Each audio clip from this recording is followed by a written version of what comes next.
Hello hello friends, class 8 का NCERT book geography कुछ भाग रह गया था। इसको देख लेते हैं।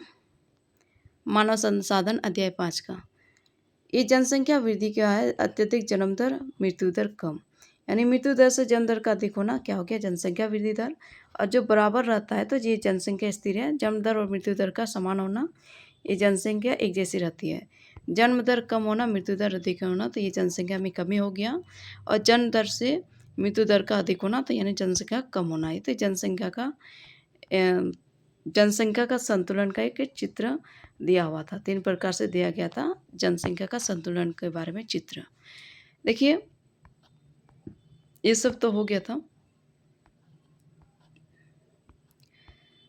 अब देखेंगे जनसंख्या परिवर्तन के प्रवृत्ति रूप। जनसंख्या वृद्धि की दर विश्व में अलग अलग है। चित्र 5.5। यद्यपि विश्व की कुल जनसंख्या तीव्रता से बढ़ रही है, तथापि सभी देशों में यह वृद्धि अनुभव नहीं की जा रही है। कुछ देशों में, जैसे केन्या में, जनसंख्या वृद्धि दर ऊंची है और उन देशों में जन्म दर और मृत्यु दर दोनों ही उच्च है। हाल ही में स्वास्थ्य सेवाओं में सुधार के साथ मृत्यु दर कम हो गई है, परंतु जन्म दर अभी भी अधिक है। ठीक है, तो स्वास्थ्य सेवाओं में सुधार के बाद क्या हुआ, मृत्यु दर कम हुआ है और जन्म दर अभी भी अधिक है, जिससे वृद्धि दर बढ़ रही है। अन्य देशों में, जैसे यूनाइटेड किंगडम हो गया, जो निम्न जन्म दर और मृत्यु दर के कारण जनसंख्या वृद्धि की दर मंद है। जो यूनाइटेड किंगडम हो गया, यूनाइटेड किंगडम जहाँ पर निम्न जन्म दर है और मृत्यु दर के कारण जनसंख्या वृद्धि की दर क्या है, मंद है। देखिए, यहाँ पर चित्र दिया हुआ है अलग अलग जगह का। ये जो नीला कलर वाला है ना, ये अति उच्च यानी वृद्धि वार्षिक दर है। प्राकृतिक वृद्धि की वार्षिक दर अति उच्च है। ये उच्च 2 से 2.9%। यहाँ आदर्श है, ये निम्न है, ये 0 से ह्रास वाला है। तो इस प्रकार से अलग अलग चित्र द्वारा समझाया गया है इसमें।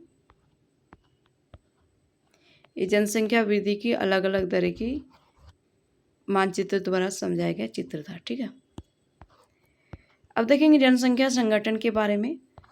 किसी देश की जनसंख्या कितनी भी अधिक हो, उसका उस देश के आर्थिक विकास का स्तर से कुछ नहीं पड़ता। उदाहरण के लिए बांग्लादेश और जापान अति घने बसे देश हैं, लेकिन जापान बांग्लादेश से आर्थिक रूप से अधिक विकसित देश है। एक संसाधन के रूप में लोगों की भूमिका को समझने के लिए हमें उनके गुणों के बारे में जानने की आवश्यकता होती है। लोग अपनी आयु, लिंग, साक्षरता स्तर, स्वास्थ्य दशाओं, व्यवसाय और आय के स्तर पर एक दूसरे से भिन्न होते हैं। लोगों की इन विशेषताओं के बारे में जानना आवश्यक है। और जनसंख्या संगठन जनसंख्या की संरचना को क्या करता है, दर्शाता है। देखिए, यहाँ पर क्या कहा गया है कि जो किसी देश की जनसंख्या कितनी भी अधिक हो, उसका उस देश के आर्थिक विकास का स्तर से कुछ अंतर नहीं पड़ता। अगर बांग्लादेश और जापान की बात करें तो बांग्लादेश और जापान में अति घने बसे देश हैं, लेकिन जापान बांग्लादेश से आर्थिक रूप से क्या है, अधिक विकसित देश है। तो एक संसाधन के रूप में लोगों की भूमिका को समझने के लिए हमें उनके गुणों के बारे में जानने की आवश्यकता होती है। जैसे लोग अपनी आयु के आधार पर, लिंग के आधार पर, साक्षरता स्तर, स्वास्थ्य दशा, व्यवसाय और आय के स्तर पर एक दूसरे से क्या होता है, भिन्न होते हैं। लोगों की इन विशेषताओं के बारे में जानना भी आवश्यक है। और जनसंख्या संगठन जनसंख्या की संरचना को दर्शाता है। देखिए, यहाँ पर कुछ चित्र दिया हुआ है। ये मैं अपने पोते पोतियों को कहानी सुनाती हूँ। ये दादी अम्मा है। मैं सेतु बनाता हूँ, एक इंजीनियर है। मैं घर की देखभाल करती हूँ, ये गृहिणी है। और मैं विवाह समारोह में गाता हूँ, ये गायकर है। मैं कैंसर उपचार की औषधियों के लिए शोध कर रही हूँ, इस रिसर्चर है। मैं एक किसान हूँ। तो इस प्रकार से सबका अलग अलग भागीदार है समाज में। ठीक है, ये क्या है कि संभाव्य संसाधन है। तो प्रत्येक व्यक्ति समाज के लिए क्या है, एक संभाव्य संसाधन। जनसंख्या संगठन हमारी ये जानने में सहायता करती है कि कितने पुरुष हैं और कितनी स्त्रियां हैं। तो वे किस आयु वर्ग के हैं, कितने शिक्षित हैं, वे किस प्रकार के व्यवसाय में लगे हैं, उनकी आय का क्या स्तर है और स्वास्थ्य दशाएं कैसी है। तो इन सब के बारे में हमें जानकारी मिलती है। एक देश के जनसंख्या संगठन का अध्ययन करने की एक रुचिकर विधि क्या है, जनसंख्या पिरामिड, जिसे आयु लिंग पिरामिड भी कहते हैं। इसको क्या कहेंगे, आयु लिंग पिरामिड भी। और एक जनसंख्या पिरामिड दर्शाता है कि कुल जनसंख्या विभिन्न आयु वर्गों में विभाजित है। उदाहरणार्थ 5 से 9 वर्ष, 10 से 14 वर्ष। कुल जनसंख्या का प्रतिशत इन वर्गों में से प्रत्येक वर्ष में, यानी जो प्रत्येक वर्ग हो गया, प्रत्येक वर्ग और पुरुष, प्रत्येक वर्ग में पुरुष और स्त्रियां विभाजित हैं। जनसंख्या पिरामिड का आकार उस विशिष्ट देश में रहने वाले लोगों की कहानी बताता है, यानी बच्चों की संख्या 15 वर्ष से नीचे। और निचले भाग की बात करें तो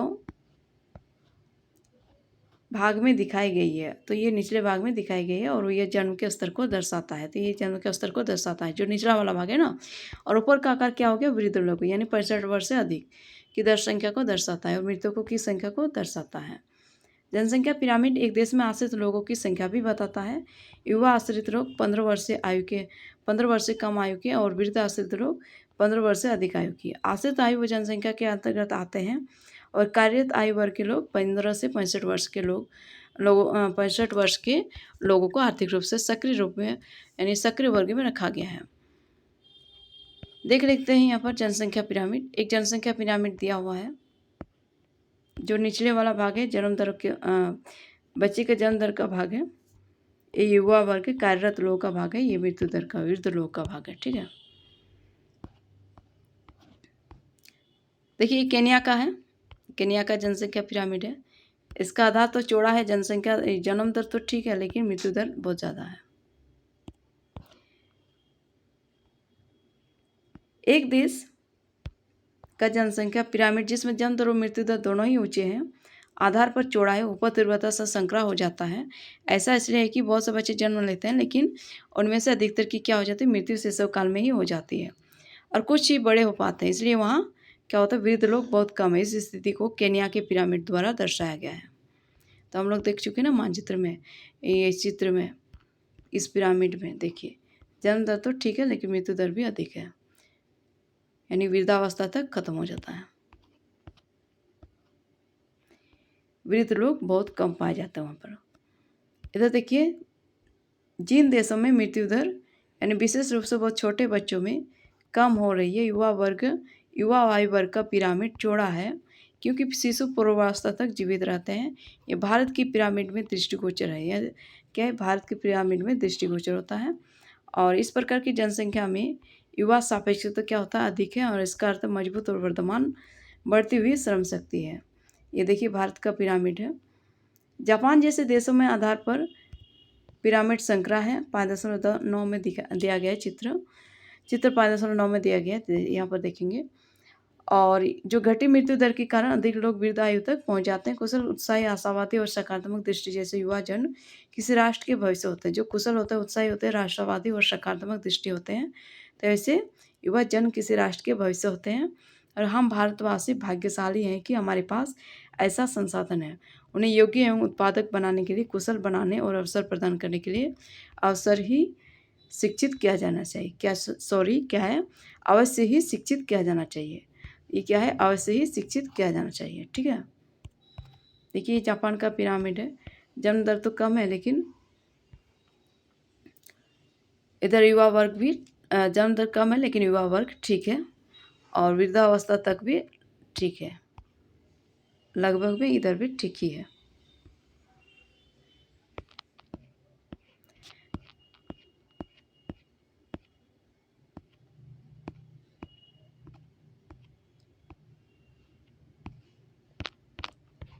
और कुछ नहीं रहा। ठीक है फ्रेंड्स, इस प्रकार से ये चैप्टर समाप्त हुई और आप लोग को समझ में आ रही होगी।